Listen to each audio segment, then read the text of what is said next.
नमस्ते, सुप्रभात परिवार। मैं आज आप सभी के साथ होने के लिए उत्साहित हूँ। मेरे पास आपके लिए एक संदेश है। मैं कोशिश कर रहा हूँ कि पूरी बात के दौरान रो ना पड़ूं।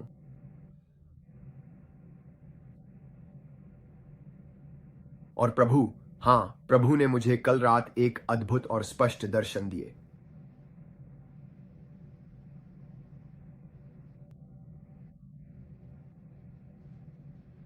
माफ कीजिए, मैं खुद को संभाल लूंगा क्योंकि मेरे पास आपके लिए एक संदेश है।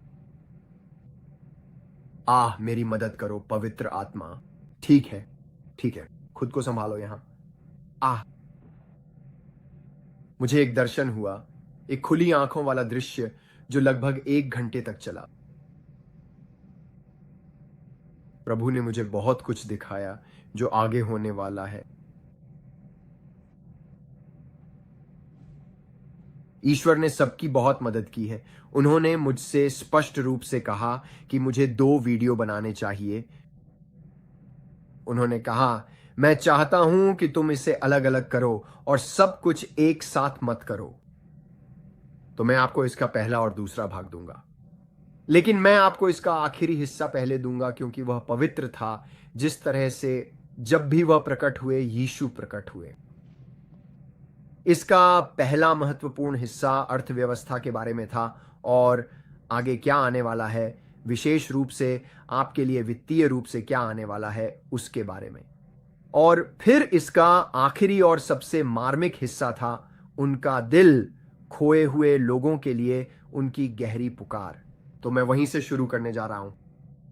इस अद्भुत दर्शन में मैंने स्पष्ट रूप से देखा कि सूरज धीरे धीरे डूब रहा है और तभी प्रभु की पवित्र आत्मा ने मुझसे सीधे कहा। उन्होंने बड़े ही स्पष्ट शब्दों में कहा, ब्रैंडन, इस वर्तमान युग के समय पर सूरज वास्तव में डूब रहा है। उन्होंने कहा, जो कुछ भी मानवता रही है उसका यह हिस्सा अब समाप्त होने जा रहा है। अनुग्रह का युग समाप्त होने जा रहा है और तुम लोग, वे लोग क्लेश में प्रवेश करने जा रहे हैं। क्लेश शुरू होने वाला है। और मैंने देखा कि सूरज डूब रहा है और वह ठीक उसी जगह था जहां वह डूबने ही वाला था। और मैं देख सकता था कि सूरज बादलों के बीच से आ रहा है और वह बहुत सुंदर था।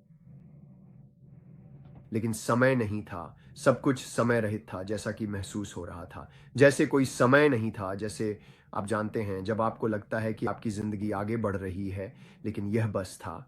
जैसे मैं जो कहना चाहता हूं वह यह है कि हर दिन हम अपनी भावनाएं महसूस करते हैं, सब कुछ करते हैं, लेकिन वहां बस पूरी तरह से शांति थी। मैं स्पष्ट रूप से देख सकता था कि सुंदर और चमकीले रंग धीरे धीरे उभर कर सामने आ रहे थे। सब कुछ इतना अद्भुत और मनमोहक था।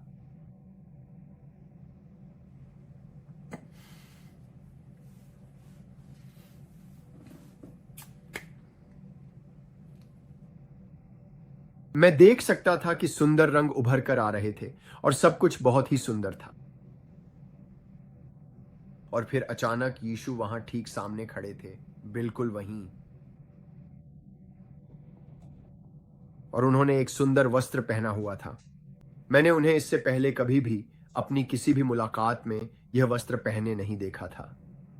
वह बहुत सुंदर था। उसमें एक सफेद धागा था जो यहाँ बिल्कुल परफेक्ट था और वह किसी और तरह के कपड़े में चला जाता था। जैसे उसके नीचे एक वस्त्र था, लेकिन उसके ऊपर एक चोगा था और वह एक हुड था।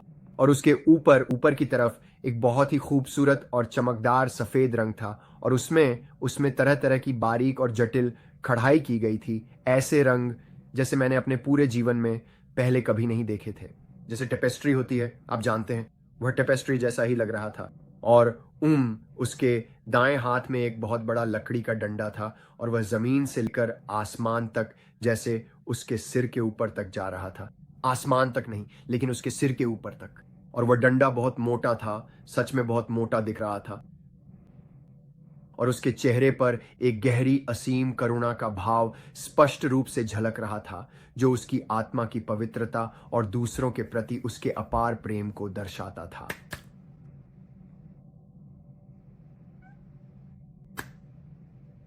और अचानक मैंने उसे कहते हुए सुना। उसने कहा, आखिरी बुलावा, आखिरी बुलावा। मैं अपनी भेड़ों को बुला रहा हूँ, मैं आ रहा हूँ, मैं आ रहा हूँ, आखिरी बुलावा, उसने अपने मुंह से कहा, और यह ऐसे गूंजा जैसे इस घाटी में कोई सींग बज रहा हो। और मैंने इस घाटी की ओर देखा, और वहां हरी घास के मैदान पर भेड़ों की एक घाटी थी, लेकिन उसका आधा हिस्सा हरा था और आधा हिस्सा अंधेरा था। और ये सारी भेड़ें जो जो जो जो उसके सबसे करीब थीं, क्योंकि वह एक पहाड़ी पर था और सूरज समय पर डूब रहा था।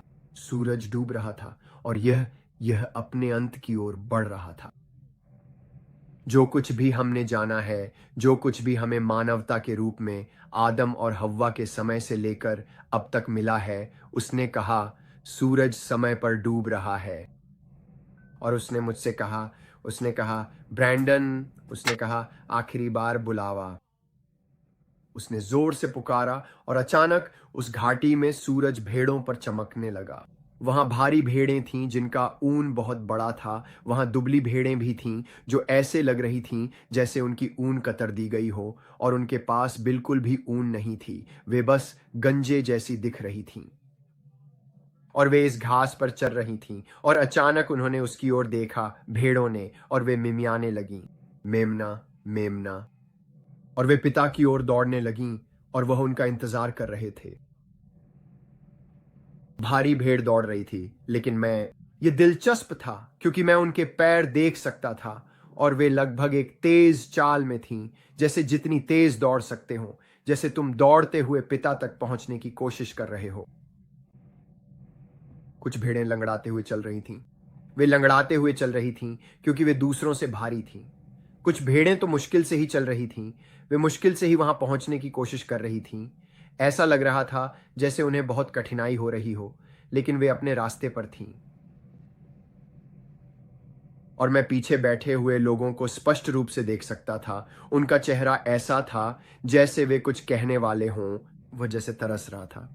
मैं ऐसे शब्दों का इस्तेमाल नहीं करना चाहता, जो, लेकिन ऐसा लग रहा था जैसे वह परेशान था, जैसे प्रभु उन्हें देख सकते थे, लेकिन वे नहीं देख रहे थे। उनकी ऊन धूसर थी और उन पर काला रंग भी था। ये वे भेड़ें थीं जो यहाँ पीछे थीं, वे अंधकार में थीं, और वे वहां घास थी, और वे उसे खा रही थीं, लेकिन उन्होंने उसकी पुकार कभी नहीं सुनी। एक आखिरी पुकार। वे ध्यान नहीं दे रही थीं, वे बस खाते जा रही थीं। समय खत्म होता जा रहा था और उन्हें इसका पता भी नहीं था। वे भेड़ें, वे कालिख जैसी किसी चीज से ढकी हुई थीं, वे काले रंग में ढकी हुई थीं, और वे सभी जमीन पर चल रही थीं।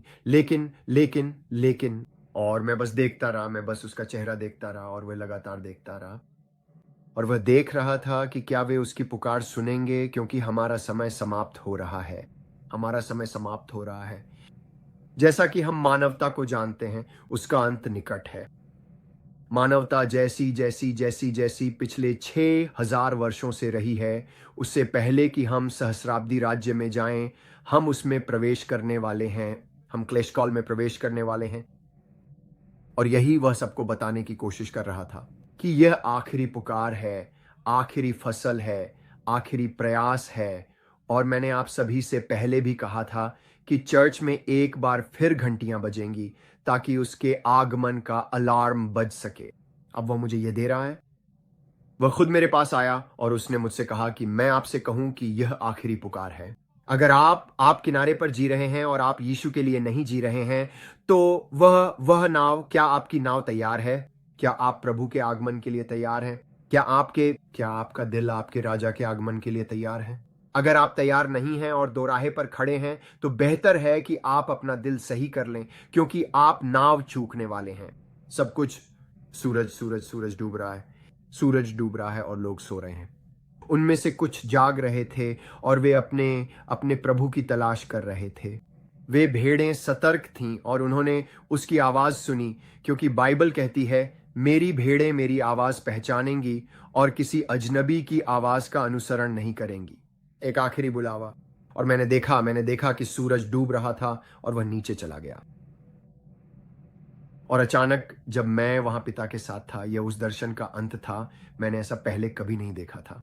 आध्यात्मिक क्षेत्र में जब मैं देख रहा था तो मैंने देखा कि सूरज नीचे आ रहा है चारों ओर, बस हर जगह, और उसकी रोशनी सीधे मेरी आत्मिक आंखों में चमकी और मैं कुछ और नहीं देख सका और मेरे चारों ओर बस आग ही आग थी।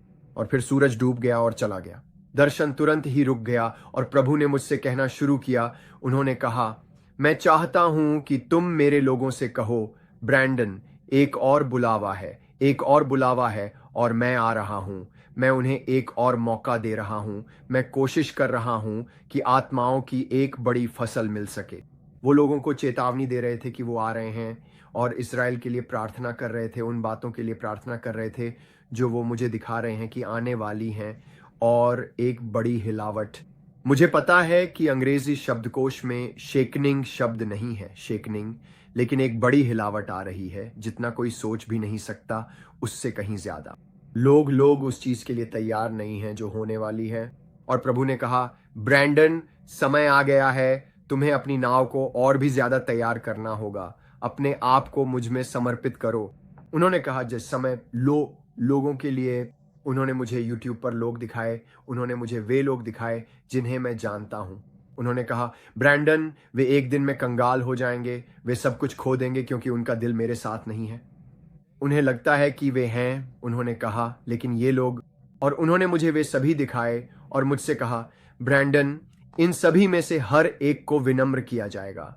इन सभी में से हर एक उतनी ही तेजी से सब कुछ खो देगा जो कुछ भी उनके पास कभी था, और सब कुछ, उन्होंने कहा, क्योंकि ब्रैंडन, मेरा दिल यह नहीं चाहता कि कोई भी नष्ट हो, बल्कि सभी पश्चाताप करें। लेकिन कभी कभी हम कठिन समय से इसलिए गुजरते हैं क्योंकि हम बहुत हट्टी होते हैं। हम सुन नहीं रहे, हम देख नहीं रहे, हम प्रतीक्षा नहीं कर रहे, हम अपने दीपक भरे नहीं रख रहे, उसे सबसे आगे और पहले स्थान पर नहीं रख रहे, अपने जीवन में उसे प्रभु नहीं बना रहे। वह दूसरे, शायद तीसरे स्थान पर है। आप उससे बिल्कुल भी सलाह नहीं लेते। कभी कभी आप चर्च जाते हैं, कभी कभी नहीं। आपको वास्तव में कोई फर्क नहीं पड़ता। ये कुछ ऐसा है जैसे, खैर, आप जानते हैं, भगवान तो बस हैं, वह प्रभु नहीं है, वह पहले स्थान पर नहीं है, वह आपके जीवन में प्राथमिकता नहीं है। और एक बहुत बड़ी छंटाई होने वाली है, और आप देखेंगे कि अच्छी चीजें निश्चित रूप से ऊपर आ जाएंगी और बुरी चीजें निश्चित रूप से नीचे चली जाएंगी, क्योंकि रेत में एक स्पष्ट रेखा खींची जा रही है। रेत में एक रेखा खींची जा रही है और भगवान कह रहे हैं, कौन मेरे पक्ष में है और कौन सच में मेरे लिए है, और कौन सच में बस बीच में झूल रहा है, और कौन सच में मेरे खिलाफ है। क्या आप वास्तव में प्रभु के पक्ष में हैं? अगर वह आखिरी बार पुकारते हैं तो क्या आप उनकी आवाज सुनते हैं? क्या आप वही हैं जिन्हें वह पुकार रहे हैं लेकिन आप सुन नहीं रहे? क्या आपका सिर उस घास में झुका हुआ है, यह सोचकर कि आप खा रहे हैं और आप सुरक्षित हैं? क्या आप सच में मानते हैं कि अगर यीशु आज चर्च के रैप्चर में वापस आ जाएं तो आप उनके साथ जाएंगे? क्या आप इस पर विश्वास करते हैं, या यह बस कुछ ऐसा है जो केवल तब होता है जब यह सुविधाजनक हो?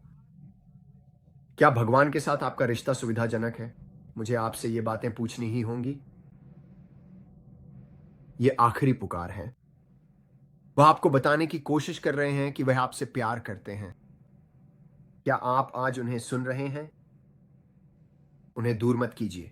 अब समय है कि आप यीशु से और अधिक प्रेम करें। अब समय आ गया है कि आप अपना दिल दें और पूरी तरह समर्पित हो जाएं। अब समय आ गया है कि आप आज यीशु के लिए पूरी तरह समर्पित हो जाएं। दुनिया का कुछ भी नहीं, सब कुछ उन्हीं का। सब कुछ तुझे मेरे अनमोल प्रभु, सब कुछ तुझे। मैं सब कुछ समर्पित करता हूं, ठीक उसी खूबसूरत गीत की तरह। मैं सब कुछ समर्पित करता हूं। क्या आपने सब कुछ समर्पित कर दिया है? क्या आप दुविधा में हैं? क्या आपका एक पैर दुनिया में है? क्या आपका एक पैर यीशु के साथ है? जैसा कि मैंने कहा, क्या वह आपके लिए सिर्फ एक सुविधाजनक रिश्ता है, सिर्फ इसलिए कि हम आग से बचाव का बीमा चाहते हैं? वह इससे कहीं अधिक है। अगर आप सच में वह करुणा देख पाते जो मैंने उनके चेहरे पर मानवता के लिए देखी, वह चिंता कि यह समय का युग समाप्त होने जा रहा है, लेकिन वह नहीं चाहते कि एक भी व्यक्ति नष्ट हो, बल्कि सब पश्चाताप करें। क्या आप आज उन्हें एक मौका देंगे? क्या आप आज खुद को उनके हवाले करेंगे? क्या आप उनसे कहेंगे, मैं चाहता हूं कि आप मेरे प्रभु और व्यक्तिगत उद्धारकर्ता बने? वह अपनी बाहें फैलाए आपका इंतजार कर रहे हैं, इंतजार कर रहे हैं कि आप अपना दिल पूरी तरह से उन्हें सौंप दें। भागना बंद करिए। आप में से बहुत से लोग भाग रहे हैं। आप में से बहुत से लोग सोचते हैं, ठीक है, मैं जब बड़ा हो जाऊंगा तब खुद को समर्पित कर दूंगा। मैं जब सुविधाजनक होगा तब अपना दिल यीशु को दूंगा। अभी तो मैं पाप का आनंद ले रहा हूं, मैं दुनिया की तरह जीने का मजा ले रहा हूं। लेकिन प्रभु ने मुझसे कहा है कि आपको बता दूं, समय समाप्त हो गया है। चाहे वह 1 साल बाद हो, 5 साल बाद हो, या जब भी हो, जब आप अनंतता के पैमाने पर देखते हैं तो वह कुछ भी नहीं है। ये तो बस एक भाप की तरह है। जिंदगी एक भाप की तरह है। नरक हमेशा के लिए है, स्वर्ग हमेशा के लिए है। आप इनमें से किसे चुनेंगे? क्या आप स्वर्ग चुनते हैं या नरक चुनते हैं? अगर आज रात आप नींद में मर जाए तो आप अनंतता कहां बिताएंगे? आप कहते हैं, अरे मैंने बचाव पाया, मैंने पापी की प्रार्थना की थी, मैंने ये सब किया है, मैंने सब कुछ किया है। हाँ, आप जानते हैं, मैंने ये तब किया था जब मैं बच्चा था, लेकिन अब मैं दुनिया की तरह जीता हूं। और जैसा कि मैंने पहले भी कहा है, जिस चीज से आप कहते हैं कि आपको बचाया गया था, आप उसी में वापस चले गए। अरे, मैं बच गया था, मैं 5-10 साल की उम्र में बच गया था, मैं चर्च में जाकर बपतिस्मा लिया और ये सब किया, लेकिन तब से आपने उससे बात तक नहीं की। क्या वह आपको जानता है? क्या वह आपको जानता है? आप कह सकते हैं, किसी को जानना, असल में इसका क्या मतलब होता है? मैं उनसे परिचित हूं। मैं ये बात बहुत से लोगों से कहता हूं। लोग कहते हैं, मैं ब्रैंडन को जानता हूं। हाँ, मैं उसे जानता हूं, मैंने उसे यूट्यूब पर देखा है। वे मुझे नहीं जानते। उनके पास मेरे बारे में एक धारणा है, लेकिन आप मुझे नहीं जानते। तुम में से कोई भी नहीं जानता। तुम में से कोई भी नहीं जानता। वास्तव में मुझे केवल मेरे बच्चे और मेरी पत्नी जानते हैं, शायद मेरी माँ और मेरे पिता जिन्होंने मुझे पाला है, लेकिन वे लोग जो मेरे साथ घनिष्ठ रहे हैं, जिन्होंने रास्ते में मेरी मदद की है। लेकिन तुम में से कोई भी मुझे नहीं जानता। मैं तुमसे सच कह रहा हूं, तुमने मेरे बारे में बहुत कुछ सुना है, और हो सकता है तुमने यीशु के बारे में भी बहुत कुछ सुना हो। तुमने बाइबल की कहानियां बहुत सुनी होंगी, लेकिन इसका मतलब यह नहीं कि तुम उन्हें जानते हो। पिता के साथ एक घनिष्ठता होती है जो रोजमर्रा की प्रक्रिया है, ठीक वैसे ही जैसे आपके परिवार के साथ होती है, जो आपको गहराई से जानता है, आप में से बहुतों के साथ। और जब उन्होंने कहा, तुमने मेरे नाम पर भविष्यवाणी की, तुमने बीमारों पर हाथ रखा और वे मेरे नाम पर ठीक हो गए, तुमने मेरे नाम पर दुष्ट आत्माओं को निकाला, और उसने कहा, मुझसे दूर हो जाओ, मैंने तुम्हें कभी नहीं जाना। क्या वह तुम्हें जानता है? क्या वह तुम्हें जानता है? जैसा कि मैंने पहले कहा, यह दिखाता है कि आपके अंदर कुछ थोड़ी सी आत्मिक ताकत है। अगर आप किसी दुष्ट आत्मा को निकाल सकते हैं तो उसके लिए विश्वास चाहिए। अगर आप बीमारों पर हाथ रख सकते हैं और उन्हें ठीक होते देख सकते हैं तो उसके लिए भी कुछ लगता है। आप भविष्यवाणी भी कर सकते हैं और उसके लिए भी कुछ चाहिए, क्योंकि आपको उसकी आवाज सुननी पड़ी होगी। उसने ये नहीं कहा कि मेरे नाम पर कोई झूठा भविष्यवक्ता है, उसने कहा तुम मेरे नाम पर भविष्यवाणी करते हो। तो इसका मतलब है कि तुमने उसकी आवाज सुनी, लेकिन क्या तुम उसे जानते हो? उसने कहा, मुझसे दूर हो जाओ, मैं तुम्हें कभी नहीं जानता था। मैं आज आपसे कह रहा हूं कि अपने दिल की जांच करें। मैं आज आपसे कह रहा हूं कि यीशु को पुकारें और उसे अपना प्रभु और उद्धारकर्ता बनाएं, न कि केवल कोई ऐसा व्यक्ति जिसे आप सुविधा के लिए रखते हैं। अक्सर ईसाई धर्म सुविधाजनक नहीं होता। हाल ही में मेरे रास्ते में बहुत सी सताव आई है, लेकिन मैं उसके साथ खड़ा हूं और वह मुझसे मिलने आता है। और उसने कहा, ब्रैंडन, सताव बढ़ेगा लेकिन अभिषेक भी बढ़ेगा, और जब तुम वही करोगे जो मैं तुमसे कहता हूं तो मैं तुम्हें और अधिक उपयोग करूंगा। मनुष्य से मत डरो, मुझसे डरो। इन बातों को सुनना हमेशा आसान नहीं होता, लेकिन मैं यह उसके लिए करता हूं क्योंकि मैं चाहता हूं कि वह मुझे देखे और कहे, शाबाश मेरे अच्छे और विश्वास योग्य सेवक, मेरी विश्रांति में प्रवेश करो। यही एकमात्र चीज है जिसकी मुझे तलाश है। हर दिन मैं कहता हूं, पिता मुझे अपनी महिमा के लिए उपयोग करो, क्योंकि हमारे पास यह खजाना मिट्टी के बर्तनों में है, ताकि सामर्थ्य की महानता उसकी जानी जाए, मेरी नहीं। इस वीडियो में आपके लिए बस इतना ही है, लेकिन मैं आप सभी को यह मौका देना चाहता हूं कि आप यीशु मसीह को अपना प्रभु और उद्धारकर्ता स्वीकार करें। मेरे बाद यह प्रार्थना दोहराए, पिता मैं एक पापी हूं, मैं आपसे दूर रहा हूं, बस इसे व्यक्तिगत बना लें। आपको इसे धार्मिक भाषा में तू और आप जैसे शब्दों में कहने की जरूरत नहीं है, बस सच्चे बने। पिता मैं एक पापी हूं, मैं आपसे निवेदन करता हूं कि आप मेरे जीवन में आए और मैं आपको अपना प्रभु और व्यक्तिगत उद्धारकर्ता बनाना चाहता हूं। मुझे क्षमा करें और मुझे सारी अधर्मिता से शुद्ध करें, मेरे पापों को क्षमा करें। मैं चाहता हूं कि आप मेरा नाम जीवन की पुस्तक में लिख दें। मैं स्वयं को आपके हवाले करता हूं, मेरे साथ जैसा चाहें वैसा करें, मेरे जीवन में आपकी इच्छा पूरी हो। आप मेरे जहाज के कप्तान हैं, मुझे आपकी जरूरत है। मैं आपके बिना खो गया हूं। धन्यवाद प्रभु कि आपने मुझे क्षमा कर दिया है। धन्यवाद प्रभु कि यीशु मेरे लिए मरे और तीसरे दिन फिर से जी उठे, और आप इसे मानते हैं। अपने दिल से विश्वास करें कि वह मरे और तीसरे दिन फिर से जी उठे। अपने मुंह से कहें कि वह आपके प्रभु हैं, और फिर एक रास्ता बनाएं। ऐसी चर्च खोजें जो बाइबल में विश्वास करती हो, प्रार्थना करती हो, बाइबल पढ़ती हो और आपको विश्वास से जीना सिखाती हो, और उस चर्च से जुड़ जाएं। ये इतना आसान है। क्षमा करें और बस बस बस चलते रहें, और फिर मूर्खता करना बंद करें। इसे करना बंद करें। हाँ, हम रुकते हैं, हम गिरते हैं और हमारे घुटने छिल जाते हैं, लेकिन हम जानबूझकर आदतन ऐसा नहीं करते। मैं आज रात बाहर जाऊंगा, पार्टी करूंगा और मजे करूंगा, और फिर रविवार को पश्चाताप कर लूंगा। नहीं, अगर हम गलती करते हैं तो हम गलती करते हैं, और जब हम पाप करते हैं तो हम भगवान से भागते नहीं हैं, हम भगवान की ओर भागते हैं। हमारा पाप शैतान का काम नहीं है, लेकिन वह तुम्हें बहकाएगा और दोषी ठहराएगा, क्योंकि वही आरोप लगाता है और भाई को दोषी ठहराता है। लेकिन हमें उस जगह तक पहुंचना होगा जहां हम कहें, प्रभु मेरी जिंदगी में अपनी इच्छा पूरी कर। मुझे पता है कि मैं यह अपने दम पर नहीं कर पाऊंगा। इसे ही अनुग्रह कहते हैं। समय ऐसा आता है जब लोग चुनाव करते हैं, यही मैं समझाने की कोशिश कर रहा हूं। तुम में से बहुत लोग पाप में जीने का चुनाव करते हो। वे कहते हैं, मैं चुनता हूं कि इंटरनेट पर गलत चीजें देखूं, मैं चुनता हूं कि बुरे क्लबों में जाऊं, मैं चुनता हूं कि व्यभिचार करूं, परस्त्रीगमन करूं और ये सब काम करूं। तुम इन्हें करने का चुनाव करते हो। तुम्हें प्रलोभन होता है, लेकिन तुम खुद चुनते हो। तुम कह सकते हो नहीं, इसलिए अपने आप को परमेश्वर के अधीन कर दो। शैतान का विरोध करो और वह भाग जाएगा। अपने आप को वचन में लगाओ, बाइबल पढ़ो और प्रार्थना करो। और मैं यहां किसी की निंदा करने नहीं आया हूं। हम सब अभी निर्माण की प्रक्रिया में हैं, लेकिन मैं आप सबको बताने की कोशिश कर रहा हूं कि इसमें एक प्रक्रिया है कि आप अपने उद्धार को डर और कांपते हुए जीते हैं, और हम उसे रोजाना खोजते हैं।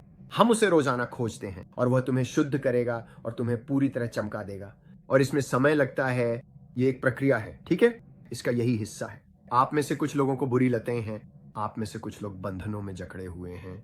आप हार मत मानिए, आप बस उसके पास बार बार जाते रहिए। जब आप गिरते हैं तो फिर से उठ खड़े होइए। जब आप गिरते हैं तो फिर से उठ खड़े होइए। क्या यह समझ में आता है? मैं इसे आपके लिए आसान बनाने की कोशिश कर रहा हूं। तो बाकी सभी के लिए मैं बस यही कहता हूं कि मैं आपको यीशु के नाम में आशीर्वाद देता हूं। इस वीडियो को देखने के लिए धन्यवाद। अगर इसने आपको आशीर्वाद दिया है और आप किसी को इसके बारे में बताना चाहते हैं, तो वीडियो को लाइक करें, शेयर करें, नीचे कमेंट करें।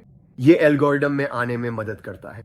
मुझ पर YouTube वालों ने नजर रखी है और वचन के कारण सताव आता है। ये तो होगा ही, लेकिन हम बस डटे रहते हैं और यही हम करते हैं। हम और इसलिए मैं यही कहता हूं कि अपने चेहरे पर मुस्कान और दिल में एक गीत रखो। यीशु आपसे बहुत प्यार करते हैं और हम भी आपसे प्यार करते हैं, और हम आप सबसे कुछ ही मिनटों में फिर मिलेंगे।